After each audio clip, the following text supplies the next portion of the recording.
the Student of the Game podcast, where we break down the life, strategy, and advice of successful individuals who are students of their own game and masters of their own craft. Thanks for tuning in. Let's get to the episode.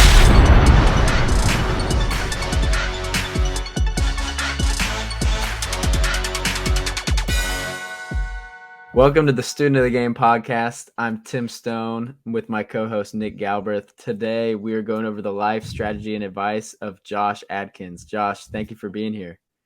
Thanks for having me, guys. I appreciate it. Yeah, very excited. We've been talking on Instagram about this for a little bit, so we're just going to dive right in. Tell us about your life, Josh.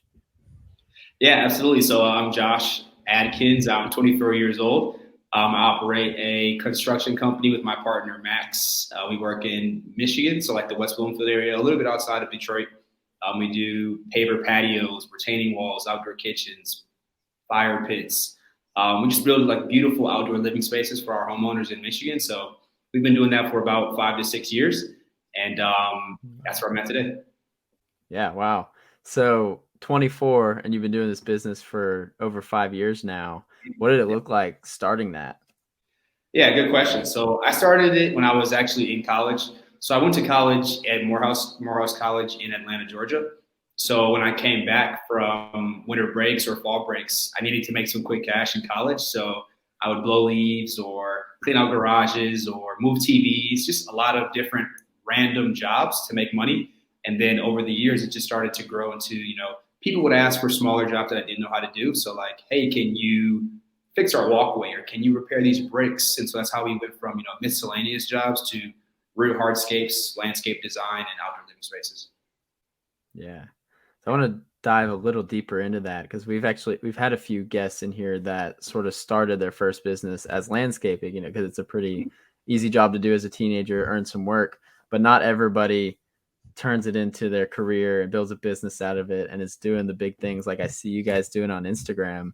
Yeah. So let's go back a little bit to maybe high school or a little bit before. Like what was the thing that pushed you towards entrepreneurship? Was that always something you were kind of interested in, or did it just happen while you were in it looking to earn some money in college? Yeah, that's a good question. So my mom always had an entrepreneurial bug. So originally she had a lot of real estate. She had 19 homes, single family homes, and she was doing a lot of real estate. So when I was growing up, a lot of times I spent weekends with her, going to different houses, looking at these homes, going with her to actually meet with potential renters or tenants. So just a lot of things that I saw from my mom. On the opposite side, my dad didn't really have an entrepreneurial bug, but he worked in a corporate job, pretty high up in the ladder. So I got a lot of communication skills from my dad, and then my mom showed me a lot of like, hey, you can actually make it happen if you go out there, and here's one opportunity in real estate. And then I just realized that, I didn't know that the business that I was going to start was going to actually grow to what it is now, but she definitely gave me a lot of the bug and a lot of confidence. My mom gave me a lot of confidence, instilled into me a lot of positivity. You can do whatever you put your mind to. So it kind of gave me the internal ability to kind of, move in whatever direction I wanted to and know that it would always work. Awesome. Yeah. That's so amazing. So, just having that entrepreneurship bring up from your mom and that drive from your father. So when did you start the partnership with your partner, Max, right? Was that his name? That's awesome. So, who came in with the vision and, assembling the team and figured out what you guys going to do? How was that, that journey like? So funny enough, Max and I met when we were little. So Max and I met in Boy Scouts. We're both Eagle Scouts, so we met in Boy Scouts. Nice. All kind of I'm Boy Eagle Scouts. Scout too. Really? Yeah, I'm an Eagle Scout too. Yeah, a lot of people know that. You never know. So yeah, I'm an Eagle Scout as well. So we were doing, archery or first aid or going to different camps. Boy Scout stuff. You're meeting each other every week, having meetings. So Max and I, we met so long ago in Boy Scouts, and then we separated. Not just. Nothing was wrong with us, but it's just, natural progression of life. People going in different directions, different schools, this and that. And so in 2016 is when I started the company on my own. And then in 2018, I reconnected with Max. And I was like, hey, Max, I know you have a lot of skill sets around automotive, around particulars, just like with small measurements, or he has a really analytical brain. And I had a lot of, information that I learned from being a finance major at school. So it was the perfect mix of, hey, here's a person who can operate the business from a sales and marketing side. And then on the other end, Max is amazing with operations and the particulars around equipment and machines and just stuff that I wasn't super, super into. So how do you, oh, go ahead. You got it, Tim. I was just going to ask, did you kind of start with that outdoor living space, like doing the hardscapes and designing outdoor kitchens and different things like that? No, that really started probably between this year and last year. Like when I first started, we were doing just, it was a natural progression. So alone before Max came, I was doing a lot of miscellaneous jobs because I only did it during my fall breaks or winter breaks just to make some quick cash. But then as I started working with Max, I started to look for like, hey, where are the pockets of projects that make the most margins? So first for us, it was mulch, shredded mulch that you can lay down anywhere, that you see it in red or brown or black. So that was a huge profit for us. We were making a lot of money doing mulch, and then it went from mulch to leaf cleanup. So blowing leaves, bagging up leaves, taking them away from customers' homes. And then it went from that to walkways, and then from walkways to actual patios. So it's all a natural progression. Nothing happened overnight because we had to learn a lot of information along the way to make it happen. So I had two questions about college. Number one is like, how do you think college shaped you as far as business? Because you were a finance business major. And then number two, did you finish college? Yes, I did finish college. I graduated in 2019. Thanks. So I think my experience in college was probably extremely unique. So I did a lot. I did a lot of international travel. I lived in Cuba for a month during the summer. I'm fluent in Spanish, so that's super helpful when it comes to day-to-day working with the people that are on our team. I've been to Hong Kong. I've been to Thailand, all of my schools. So when I was in college, I like to say that I challenged myself a lot. So I did case competitions. I worked for a consulting firm for a couple of years. So in college, I was super active about business. I originally came in with the idea that I wanted to be a doctor. And then that was really my mom's vision for me.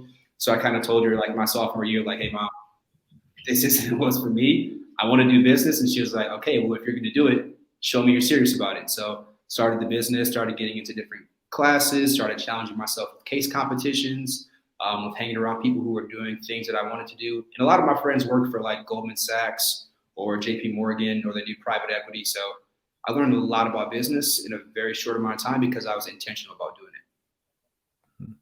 So one of my questions I was formulating before the podcast was having to do with leadership, because you are young, and I'd imagine a lot of your employees are possibly older than you. But then when you mentioned Boy Scouts and Eagle Scout, like that clicked in my mind. That's where the leadership skills come from. But what have been some of the challenges being a leader? Because I'd imagine you do have employees older than you. Is that sort of a thing that you run into as an issue or struggle? Yeah, I don't see the age so much as an issue because I think they see me more for my skill set. Like, hey, Josh is going to sell deals. She's going to sell designs. She's going to put projects on the table. I'm not going to worry about my payroll. I'm not going to worry about money coming in the door. Josh is going to handle that. So they don't really look at the age so much.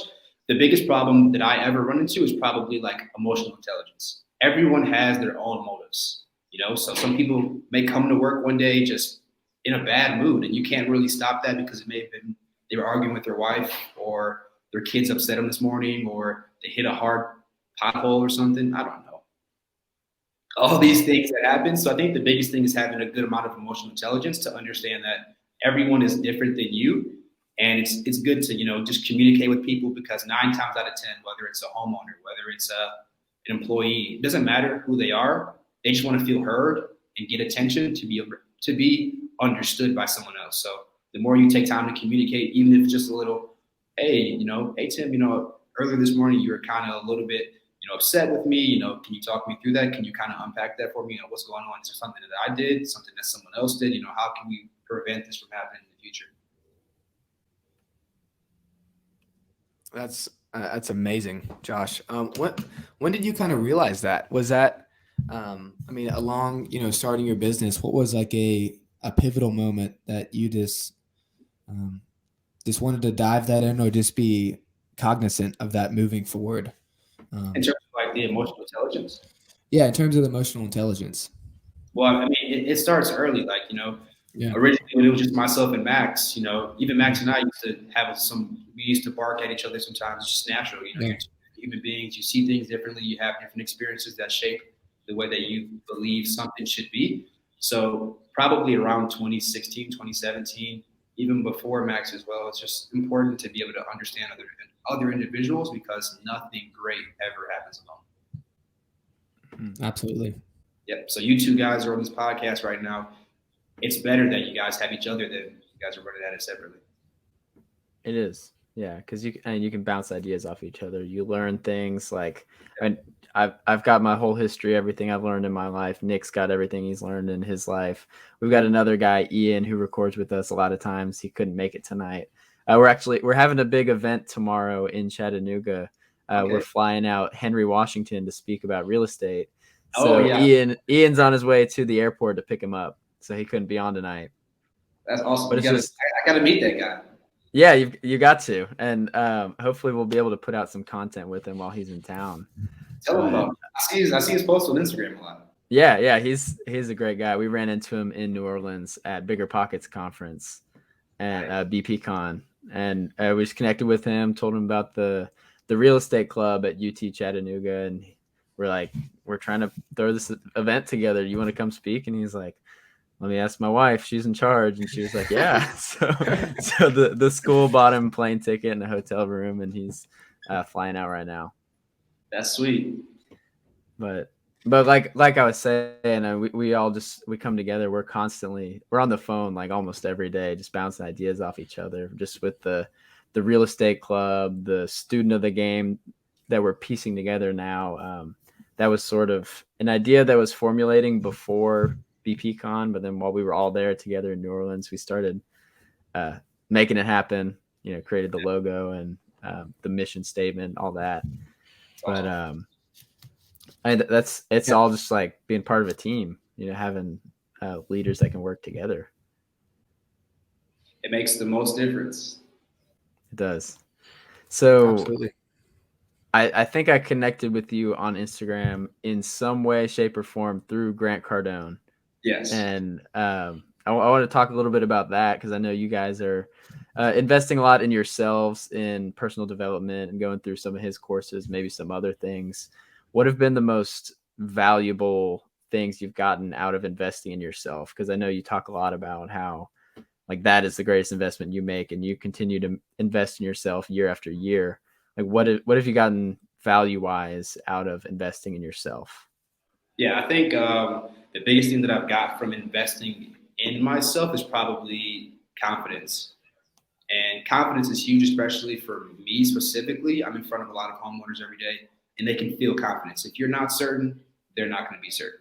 So I think a lot of the investing that I've done in myself, whether it comes from, sales education or just general education around leadership or how to run a business or strategy, that's given me a lot of confidence to be able to walk into scenarios or situations that I would normally be uncomfortable in and be able to actually operate in those rooms effectively, speak to people effectively, and just, win at the end of the day.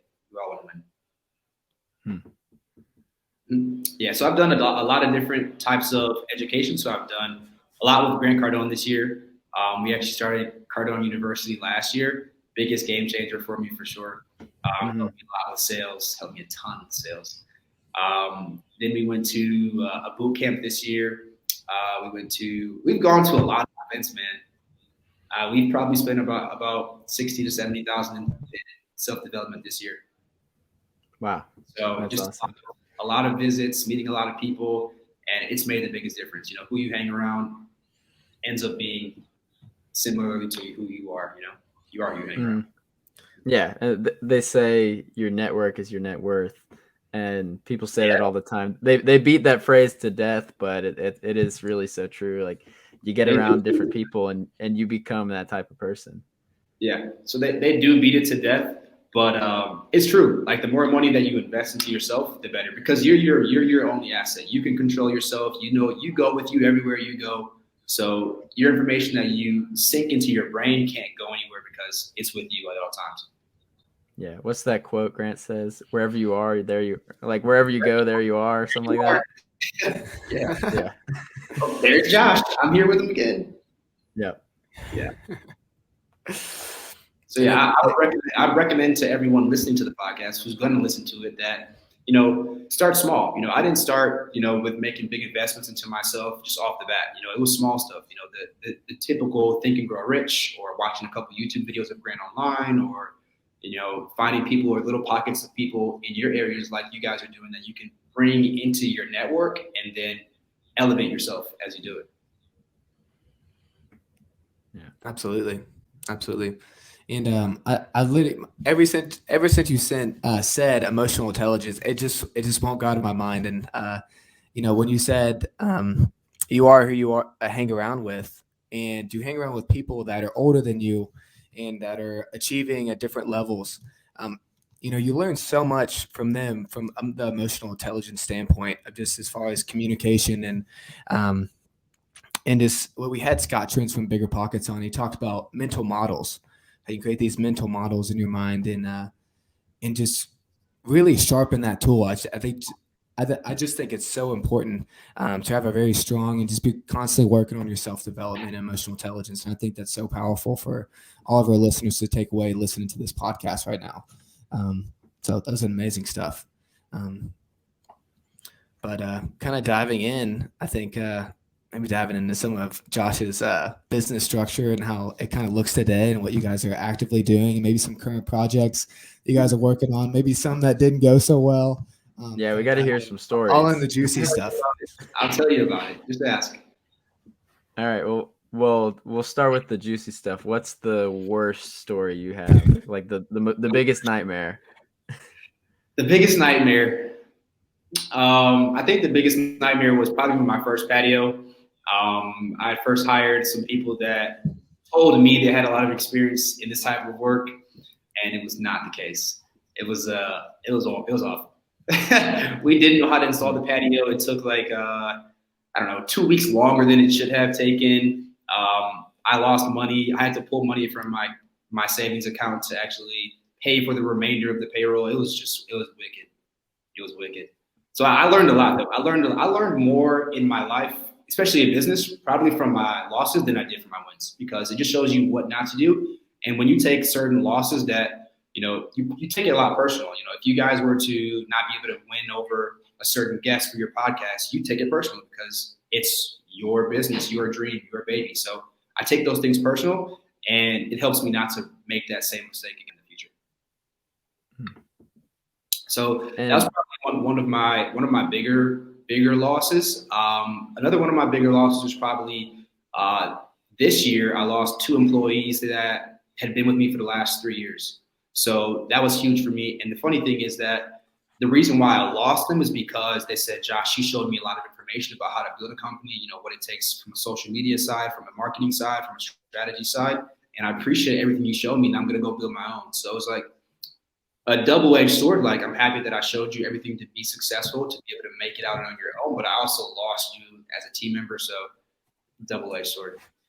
Yeah. So what does that feel like as as an entrepreneur? Because to me, it's like you want to keep your best employees. And I'd imagine the people that are out there that learned a lot or feel confident, ready to do it, were probably some really good employees. Yeah, they were really good guys. They were really good guys. You'd love for them to stay, but also like the entrepreneur in you're like, man, like I just showed them how to create their own business. That's like, that's kind of a cool thing, but then it hurts you at the same time. So what does that feel like? What were the emotions and the thoughts coming out of that situation? Yeah, it was really interesting. So I was actually at Grant Cardone's event when it happened. So they text me and they were like, man, I'm not really just into this anymore. And I was like, okay, we can communicate it, provide it when we get back. So, it's hurtful when you have someone with you for such a long time and you carry them along and you help them reach their goals, their personal goals, their financial goals, and then they have to leave. But at the same time, like you're saying, as the entrepreneur in me I also said that at one point I was in your shoes. I was a dreamer. I had a dream and I wanted to go execute my dream. So I couldn't prevent you from doing that. It's unfortunate that I gave you all the tricks of the trade to be able to do it. But then again, I am me and you are you, and you can't be. Yeah. So what do you think the answer is to a situation like that? I mean, I think you should appreciate that someone, looked up to you as a leader and was under, as a 24-year-old, you were under my wings per se for 2 to 3 years. And I was able to actually show you something. So you should kind of pat yourself on the back for it, but also look at yourself and see, what opportunities did I not create here that would have caused them to stay? Was it the opportunities for advancement? Was it lack of opportunities to do new and cooler projects? Was it lack of equipment and tools? And the funny thing is, the guys who were with me they were with me for 2 to 3 years. They were with me through the phases of going from nothing projects to something projects. So They left me this year during my biggest project. And it's just crazy to think that, these guys were with me when I had no equipment, when I was renting equipment, when I was, scratching my head about how to make payroll, during my really toughest times. So they've seen the ugly sides of the business, and now they probably feel a lot confident in being able to float and create their own business, to be successful. So double-edged sword for sure. And how did you elevate out of that situation? You lost 2 of your best guys. What was the next steps? The next step was promote. I knew that I had a great brand. I knew that I had amazing quality projects that I did. I knew the quality of myself and Max. And then we hired the 4 best employees I've ever had in my life. The 4 best employees I've ever had in my life. Faster, far more equipped, far more skilled, and it's ridiculous. Boom. It was a blessing in disguise. Yeah, I love to hear that. Yeah, because I talked to my friends about it. They were like, don't worry, Josh. Every time you've had a problem, it's always working stuff out. I was like, okay, yes, true. But it just hurt. It hurt a lot at first, to be honest. Yeah. Absolutely. I can't remember. Sorry, Tim. I was going to say something really quick. Go for it. I can't remember who talked about this. I thought it was Ed Milet, Tony Robbins, or Jim Rohn, or someone like that. And they said, as an entrepreneur, and having employees, you need to show them everything. Tell them everything that you know, and just provide vision into them, because that drives people when you provide vision. When you install vision in someone's lives. But I think that's so powerful too, Josh, from your story. It's like your 2 best employees, just followed you and, were there from the ground up. And I mean, you made, a pivotal, such a journey for you and both them, where they could feel comfortable and confident enough to go start their own ventures. And then your 4 best employees came from the next point, and you probably showed them and told them everything about your company. Now you guys are doing some really amazing stuff. So that's super awesome. I'm so happy for you guys. Yeah, it's a blessing in disguise. So if that ever happens to you guys, you should just pat yourself on the back and just keep pushing. So going from losses to wins, what have been some of the biggest wins you guys are seeing out there? I know you guys are nailing big deals now that you've got the team, the equipment, the ability to do it. Like what's that look like? What are the goals? Yeah, I think some of the biggest wins probably aren't always financial. Like the financial wins are cool, but they're going to come with, this type of work. You're going to win bigger projects as you elevate, as you do different types of jobs. I think the biggest wins that I've got to date have been getting everyone on my team on one page. So when I can feel, you can feel energy, you can feel the vibe in different locations and rooms. And when I can feel that my team's on one accord, or if I come to a job site and people are laughing, but they're still, getting little stuff done. And it just looks like there's a lot of camaraderie and people are in sync. People feel like they're reaching towards a mission, towards their goals. That's the best feeling, bigger than, okay, I just nailed a big deal, because that's going to happen regardless. But getting a lot of people with separate visions and separate goals for themselves and separate places they want to go in life on one page, it feels so good, because you're moving with a momentum that can't be stopped. No one can stop a force that big when you have, in our case, 11 people on one page about one mission, one vision, and one goal. Wow. What did it take to instill that company culture, that vision in everybody to get them on the same page? Are there things that you are doing daily with the team to keep the motivation up, keep everyone on the same page, the same mentality? What does that look like for you guys? Yeah, actually, I do. So one of my secrets that I guess I'll give you guys, everyone's going to know now. I have a Facebook group. You can make Facebook groups. I made a Facebook group specifically just for our company, though. So in that Facebook group, I'll take reviews that customers give us, put it in there. I'll take nice emails that customers give us, put it in there.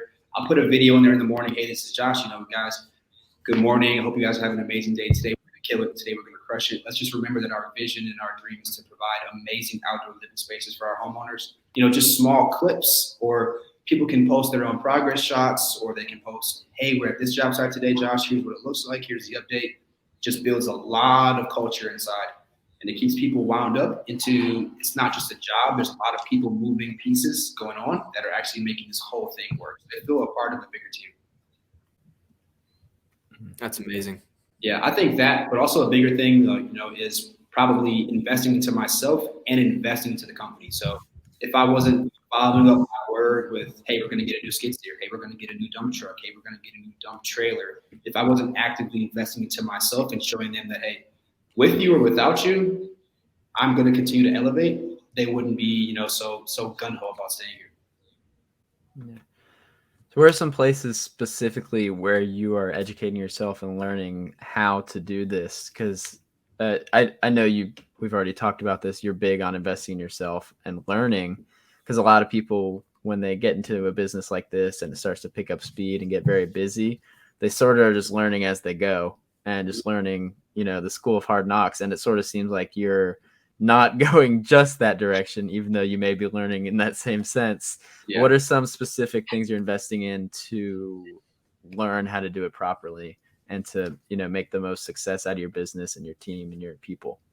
Yeah. So I'm in a lot of Facebook groups for contractors.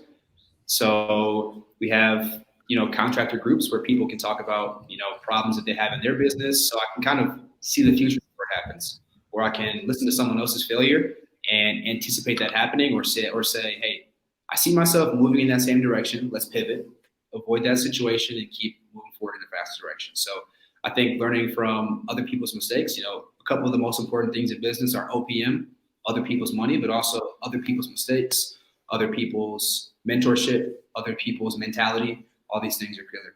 Yeah, super important. I've never heard all those before. It's always other. Yeah, I was about to say, other people's mistakes, other people's mentorship mentality. That's great. Yeah, those are critical. Yeah. Are you big with systems within your company? Did you guys go through Traction? Are there any of those big ones out there you go with? Yeah. It's funny. I was actually thinking about this yesterday. I'm like, I feel like he's going to ask me about systems. And so for the listeners, people always talk about systems in business, and then they get all fancy dancy and then they lose you. Okay. So for the listeners and for all of us here together, a system is just as simple as how you do something. It's how you get something done. So people think, oh, high pie in the sky. The system that I used to put this outfit on was I put my jeans on first, then my shirt, and then my shoes, and then my watch after. So it doesn't have to be anything super crazy in business. A system can be as simple as when we answer the phone, we say this, and we always follow up that call with an email after. Simple systems that make you super effective. So some systems that I have in my business are a crazy follow-up system. I follow up very heavily with enough information to make a decision. Other systems are social media. We post at least 2 times a day on our Facebook page. So always putting out content there. Other systems, okay, we have a specific yard that we use to park all of our equipment. That's a system, that's a hard system that we always visit every day to get our equipment and bring it to site. A system would be, another system that we have in our business are progress payments. We collect payments as we make progress with projects. So we collect a specific amount for the down payment. We collect another payment for the materials. We collect another payment at 50 to 75% complete. And then we collect another progress payment at the completion. So we have a lot of systems in our business, systems for estimating, systems for communication. And a lot of these things are actually listed. The best thing that I have is a Google Drive with a lot of different folders so that I can bring anyone in, whether they're smart or dumb. I can bring them in and show them, hey, this is how you communicate with a customer on day 1, 2, 3, 4, 5. Hey, this is how you communicate with a customer to let them know that we've called Miss Dig out, for instance, to mark all the utility lines, gas, cable, electric, stuff like that. Systems have probably made the business a lot easier, and it's helped other people be extremely successful. So, they can replicate what I would do because I just listed it down on a piece of paper and they can follow it. Yeah. And you keep it really simple. What are systems in your business, man? Yeah.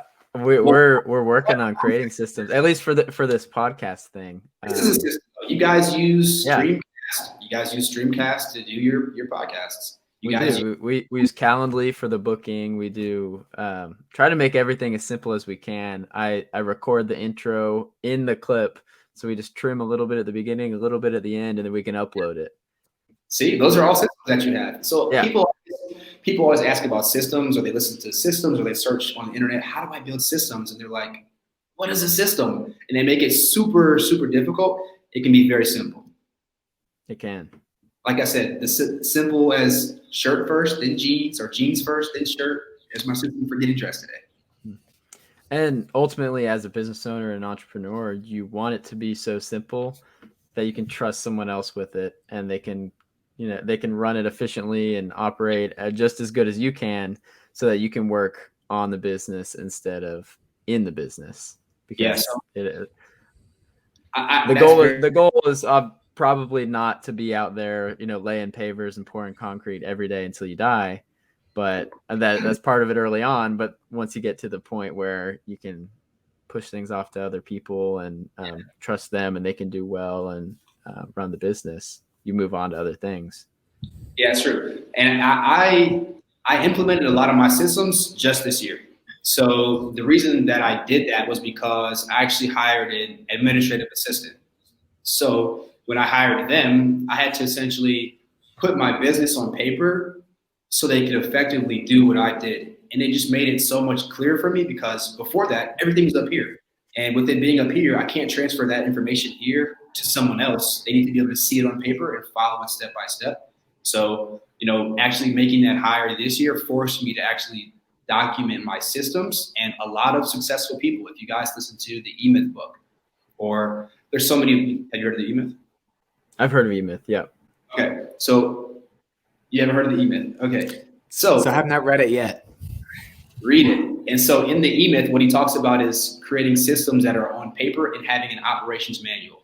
So I read that book chapter by chapter, and I did what he said as I read it. And so in the operations manual, you outline essentially what it would take for your business to be franchisable in essence.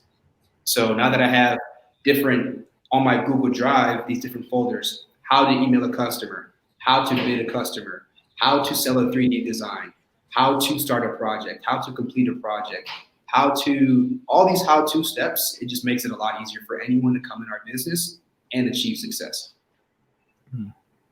Yeah. I don't know if everybody does it this way, but I know for myself, like, everything is in my head, and I'm the only one that can do it. And I try as best as I can to put it out there, put it on paper, put it somewhere where other people can know how to do it. But it's like so much easier just to do it myself, But going back to what you were saying when you hired an assistant, I can't remember who it was who said this, but I heard earlier this year, if you don't have an executive assistant, you are one. And I was like, there might have been, I was getting into Who Not How, and I was listening to podcasts with Dan Sullivan, and I can't remember the other guy's name, the guy who actually wrote Who Not How. But I think that's what he was talking about. It's just about optimizing your time and focusing on the $10,000 an hour tasks. Yeah. Like in the book, it talks about how Dan Sullivan hasn't driven a car since like the 90s because he can't make money while he's driving. So he's catching up on phone calls and texts in the back seat. Yeah, I mean, a lot of people talk about that. Like Bobby Castro, for instance, he talks about about non-refundable minutes. So you should be utilizing as many minutes as possible and avoid doing, minimum wage tasks. So things that are directly helping you produce revenue that someone else would do for you. So our first administrative hire, who's Kyle, who still works with us, he's a student at Michigan State University. So he's studying construction management. So this opportunity is actually perfect for him to see the ins and outs of how to, operate a construction company in the event that he ever wanted to start one on his own. So, it checked off the box for him by giving him experience in his field, but it also relieved some stress for me because I was doing all the back end. And it's hard to sell designs, follow up with customers, make sure that payroll is being tracked on time, that all these bills are being tracked, that customers are getting their questions answered that they're asking, all these things. And so, like you said, if you don't have an administrative assistant, you probably are. That's a great point. And kind of diving into your team, Josh, can you you have 11 team members. Can you kind of break down and tell our listeners what the team looks like? Yeah, sure. Do you guys mind if I write on this board? Do you guys see Oh, this? yeah. Go Oh, for yeah. it. Absolutely. Yeah, just explain what you're doing because people are listening on Spotify and Apple Podcasts as well. Okay. Drawing a brief diagram. If you guys happen to see this video, it's going to be a really brief diagram of what the team structure looks like, how we operate, and how we make things work. Right? So I'm going to turn it a little bit. Might be a little bit hard to see. Can you guys see? It's hard. I could. Oh, there we go. That's better. I'm seeing it. Okay. So I'll be really quick. Let's say this side. So there's Josh here. This is all the sales and marketing, S-M. Then you've got below that, I've got Kyle working with me. That's the administrative assistant that I just spoke to you guys about. Super helpful. His role day to day is to help me communicate with customers, help me follow up with leads, sell projects, communicate with Miss Dig as it relates to marketing lines, making sure that things are marked beforehand. Just a lot of things that happen before the project to make sure that things are successful during the project, right? And we've got Max. Max is the man. Max, when you see this interview, you're the man. Max honestly operates. This kid's a beast.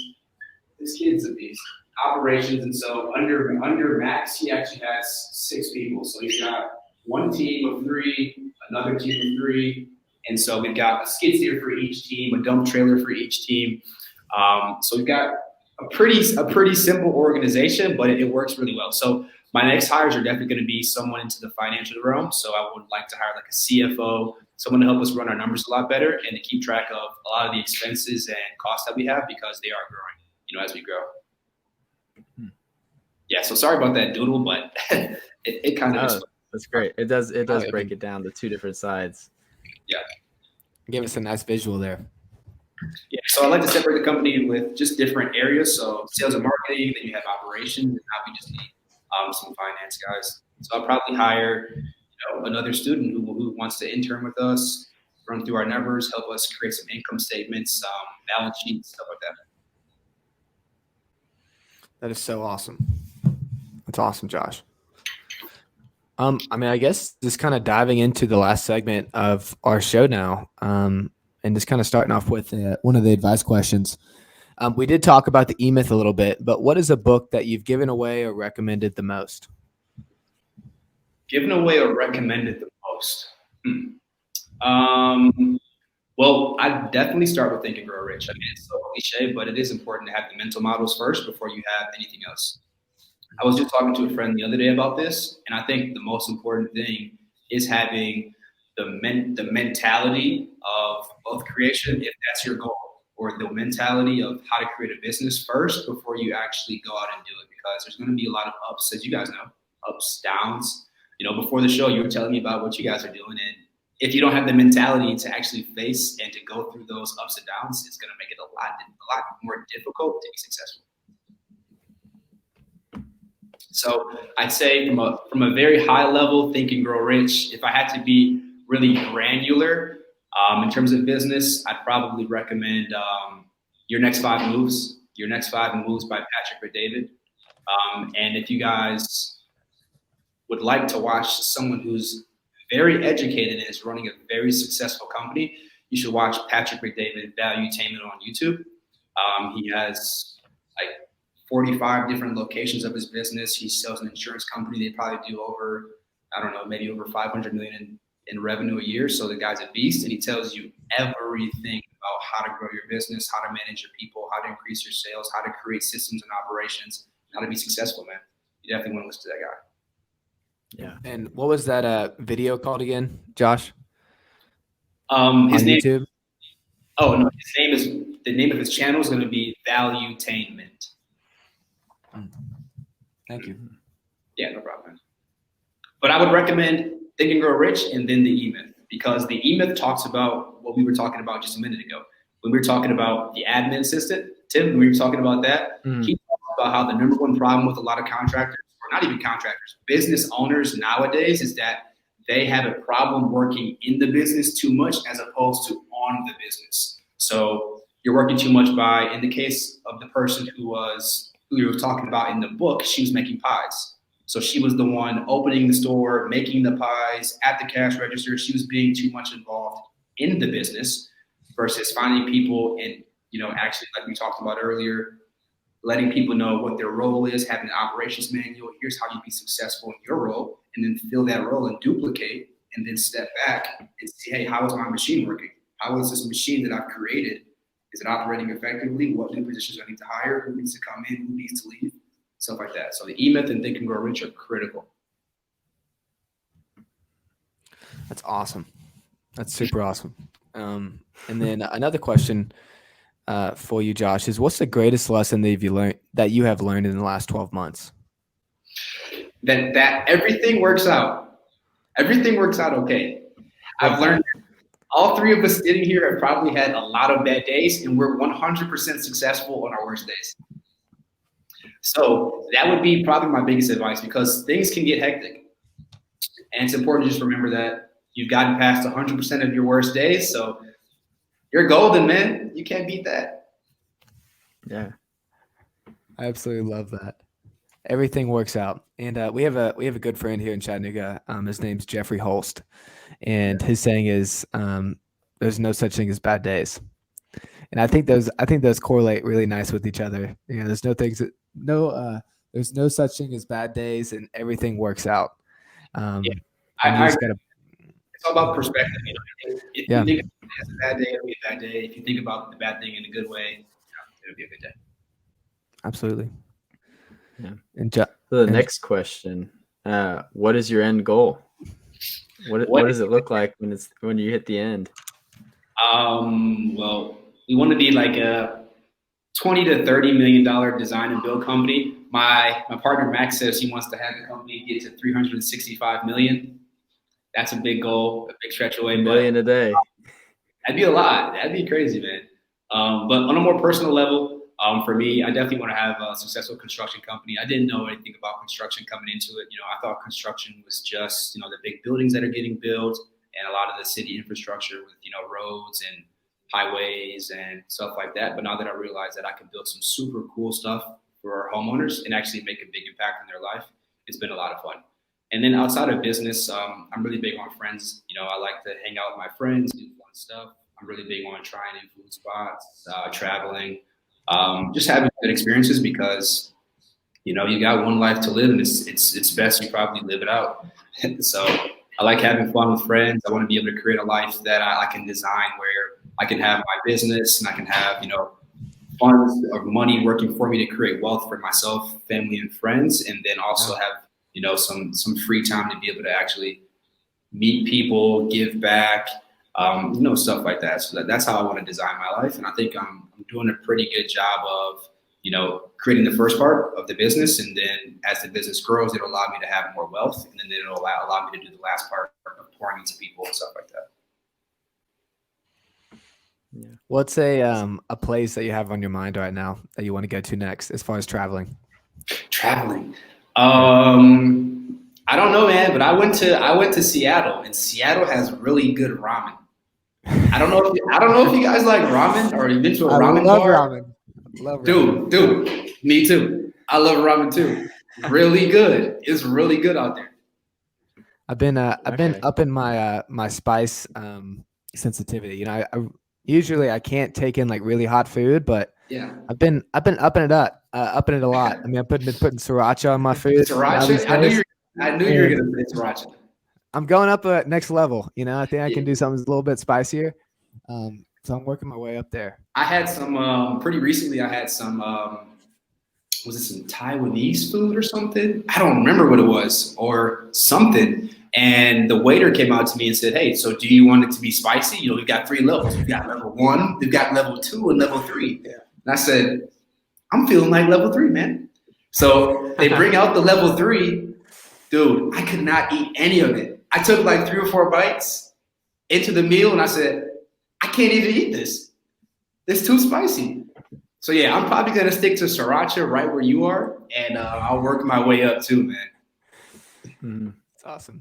Yeah. Is that your favorite place you've traveled recently, Seattle? Honestly, my favorite place that I traveled was probably either Hong Kong or Cuba, for 2 very, very different reasons. So in Cuba, I went with my school, and I was on a what do you call this? Like a what do you call that when you go to a different location and you stay with the host family? Like a foreign exchange program, right? Exactly. So yeah. I did that, and that's where I learned Spanish because no one there spoke English, not even a hello. So that was crazy. So I learned Spanish very fast, and the reason why I liked Cuba was because in Cuba there's very limited access to the outside world.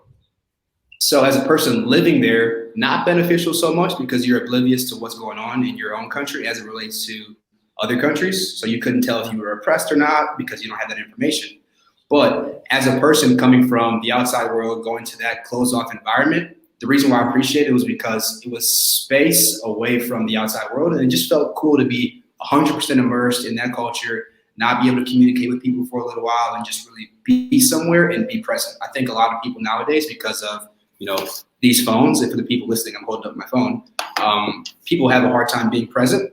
And so it gave me a lot of time to just focus and think. And I actually thought a lot about my business when I was there, funny enough.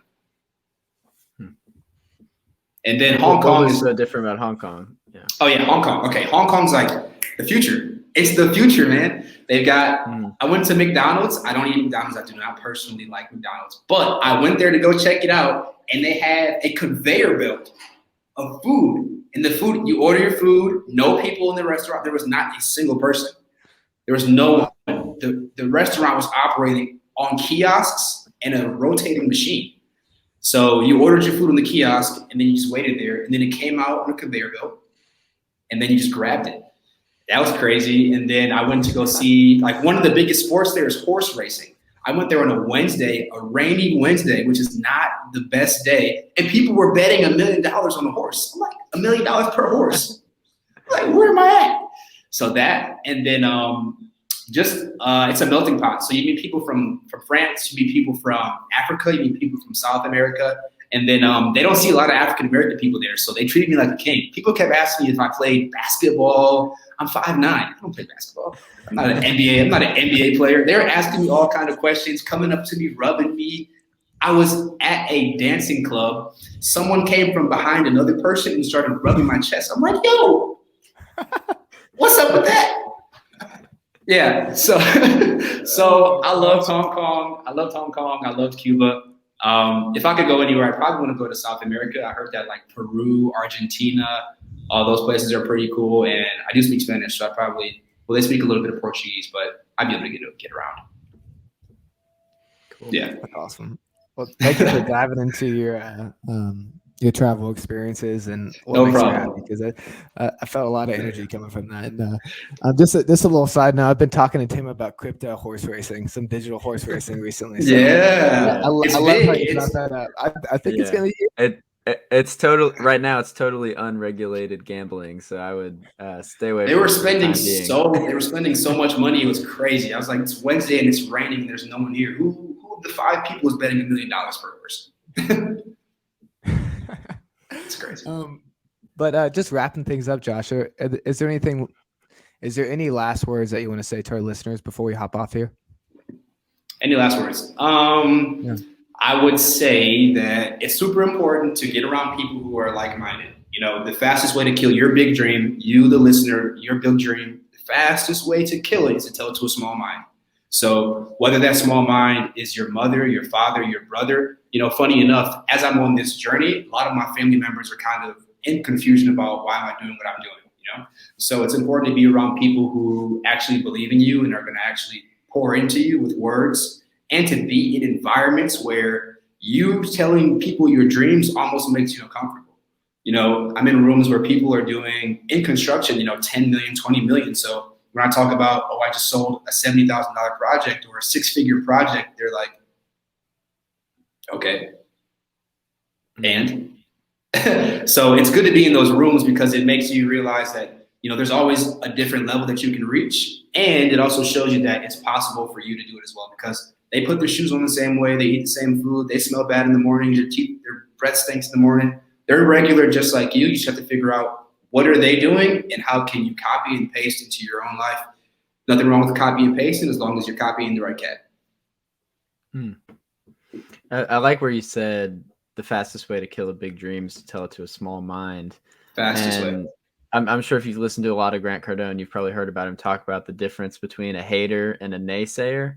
Mhm. And a naysayer is a lot like a hater, but it's someone who loves you and they're Yeah. confused. You know, like Yeah, your family is probably not going to be haters, but it might feel like it. Really, they're naysayers because they don't know what's going on and they just Definitely. can't. I mean, it doesn't fit. I can. Yeah, it's true. Like my family, they're not haters like you're saying. They don't understand why am I doing what I'm doing.